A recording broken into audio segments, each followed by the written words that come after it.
नमस्कार, मैं हूं आपके साथ दीपक पतौरिया। सीधे आपको लिए चलते हैं। सीएम डॉक्टर मोहन यादव मध्य प्रदेश का बजट सत्र में संबोधन दे रहे हैं। व्यक्तित्व बताने का उदाहरण आपके सामने है।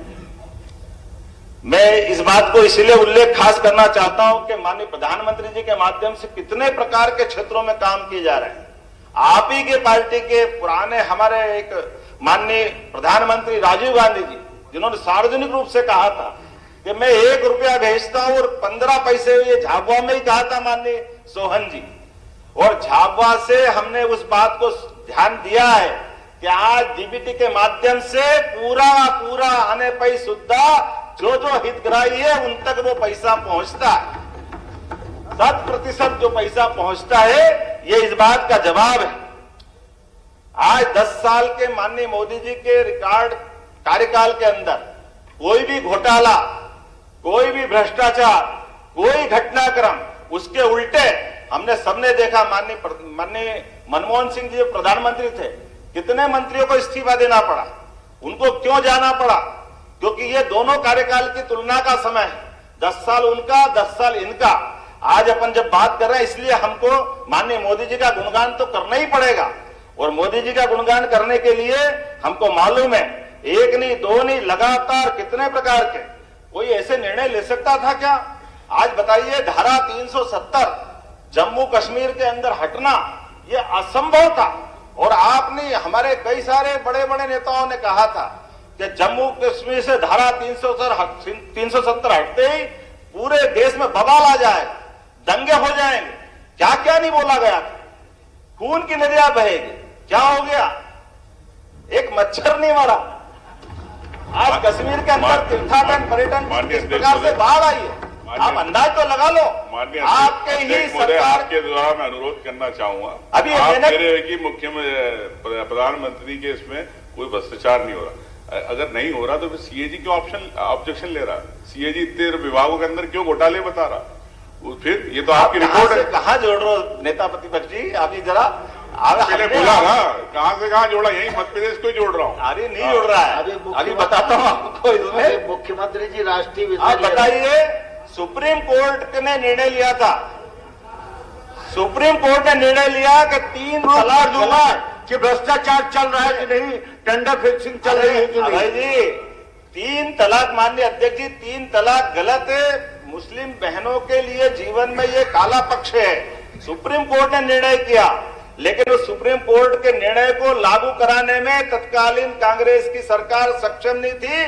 35 साल बाद यशस्वी प्रधानमंत्री सक्षम हुए, वो पुराने निर्णय को भी लागू करके बताया कि हमारे लिए हिंदू मुस्लिम में अंतर नहीं है, हम सबका सम्मान करना जानते हैं। इसीलिए उस निर्णय को भी लागू कराया। ये उसी प्रकार से जैसे राम मंदिर के फैसले को लेकर के इसी प्रकार का एक निर्णय हुआ और सुप्रीम कोर्ट के निर्णय को लागू करा करके पूरे देश में संदेश दिया कि भगवान राम के मामले में सुप्रीम कोर्ट जो निर्णय दे रही है पूरा देश मानेगा। जब नीयत साफ हो, नीति साफ हो, मन साफ हो और काम करने का यश अच्छा हो, तो ऐसा निर्णय आता है जो भगवान राम के मामले में हुआ।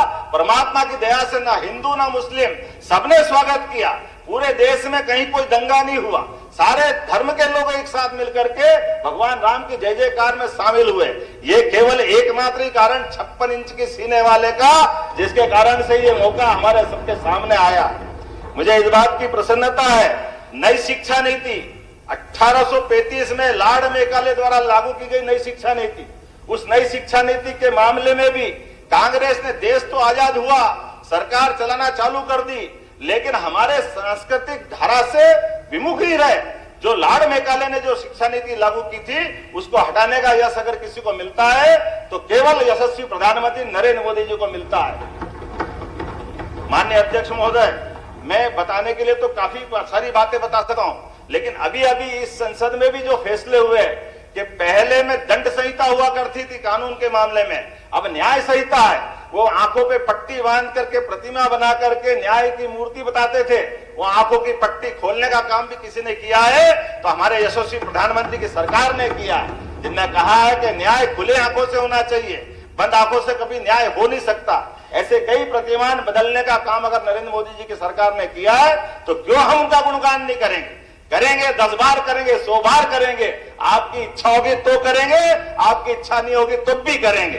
अमित शाह की जगह तो नहीं आप आने वाले, इतनी तारीफ कर रहे हैं प्रधानमंत्री जी की। अभी मैं तारीफ नहीं कर रहा हूं, उनके काम ही बता रहा हूं। और ये काम इसलिए भी बताना चाहिए कि माननीय अध्यक्ष महोदय, मैं तो थोड़ी सी बात करना चाहूंगा। ये माननीय मुख्यमंत्री का भाषण उठता नहीं है। माननीय मुख्यमंत्री का भाषण हम सब लोग सुन रहे हैं, हमें कोई आपत्ति नहीं है, ध्यान से सुन रहे हैं। सबसे ज्यादा ध्यान से सुनने की बात उनके लिए जरूरी है जो आगे की में बेंच पे बैठे हैं। इस बात को अगर आप लोग कहते रहते तो ये स्थिति नहीं होती। या नहीं, आप कुछ भी कहो, लेकिन मैं तो ये बताना चाहूंगा माननीय अध्यक्ष महोदय, मोदी जी का पहला कार्यकाल देश को समृद्ध भारत बनाने का कार्यकाल रहा है। दूसरा कार्यकाल मोदी जी का आत्मनिर्भर बनाने का, और हमारी पूरे मध्य प्रदेश की 8.5 करोड़ जनता के माध्यम से ये सरकार डबल इंजन के साथ बैठ करके उनके तीसरे कार्यकाल के लिए भी हम अपनी पूरे प्राण प्रण से एक साथ जुटेंगे और भारत को विकसित भारत बनाते हुए पूरे दुनिया का सिरमौर बनाने के लिए लगातार कटिबद्ध है। मैं बहुत देर से सुन भी रहा था, मेरे काफी मित्रों ने बोला और इनको बोलना भी चाहिए। विचारों में भिन्नता हो सकती है, लेकिन विचारों की भिन्नता मन के विकार में नहीं बदल जाए, इसकी चिंता भी थोड़ी सी करने की जरूरत है। इसलिए बात करते करते हमने अपने तथ्यात्मक आंकड़ों की बात अगर कही तो मैं भी आंकड़ों से ही आपको थोड़े से अपने एहसास कराना चाहूंगा कि आप अंदाज लगा लीजिए जितनी सारी बातों की डिमांड आपने हमारी सरकार के माध्यम से की। माननीय अध्यक्ष महोदय, ये चर्चा राज्यपाल जी के अभिभाषण पे 8 तारीख से चल रही है, 8, 9 और 12। आपने जो स्टार्टिंग जो किया है जो नामों की, वो केवल आप आज के नामों की चर्चा की, शुरुआत तो हम लोगों ने भी की। बाला बच्चन जी, मैं अगर ऐसा हुआ है तो मैं आप सबके भी नाम जिनके अभी नहीं बोले हैं, आपने केवल आज और आज के आपको लिस्ट की मैं सहमत हूँ ना। 8 तारीख से चर्चा चल रही माननीय अध्यक्ष, ओपनिंग हम लोगों ने की थी। मुख्यमंत्री आपके पास वो लिस्ट ही नहीं है। मुख्यमंत्री जी जिनके नाम नहीं ले पाए उनके भी पढ़े हुए माने जाए। बहुत बहुत धन्यवाद अध्यक्ष जी। बहुत देर में याद आई आपको, हम पहले बोल सकते थे। अब बालाजी आगे बढ़ रहे हो, आज समापन का दिन है भाई। मुख्यमंत्री जी समझ लो, शुरुआत 8 तारीख से हम लोगों ने की है।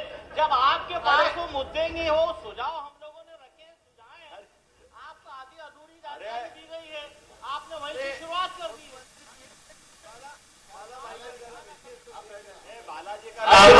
उल्लेख करता हूँ, आपने भी अच्छे विचार व्यक्त करे और जिन जिन ने भी किए, मैं सारे लोगों के, सारे मित्रों के नाम लेना चाहता हूँ। प्रदेश में क्या करने जा रहे हो?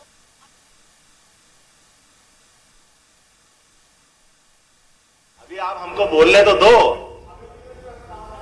इसके बाद राज्यपाल जी का अभिभाषण आएगा ना, उस पर चर्चा होगी। अभय जी अभी रुको, आप बैठो।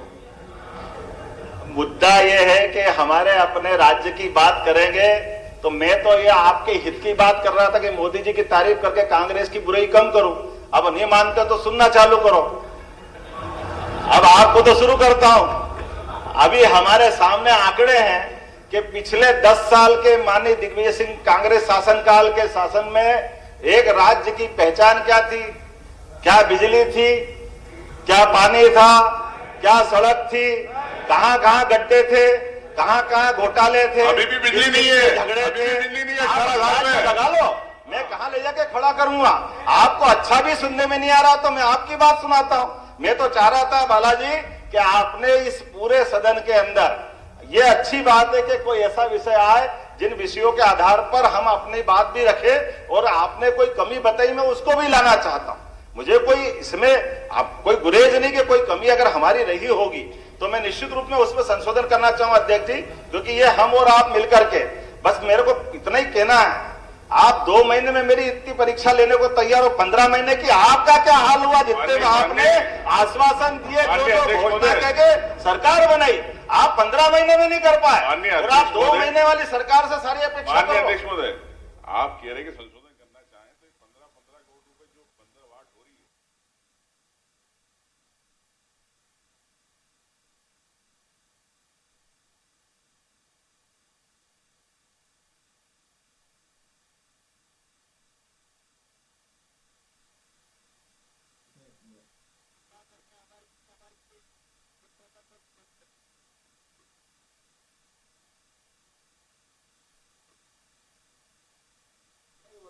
चुप रह के सुनना चाहिए अभी।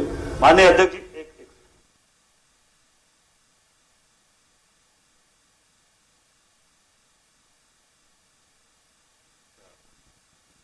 बात के लिए धन्यवाद करना चाहता हूं कि जब 1.25 साल कांग्रेस सरकार थी तो माननीय उमंग सिंघार जी ने उस समय अपने नेताओं के खिलाफ खनन माफिया,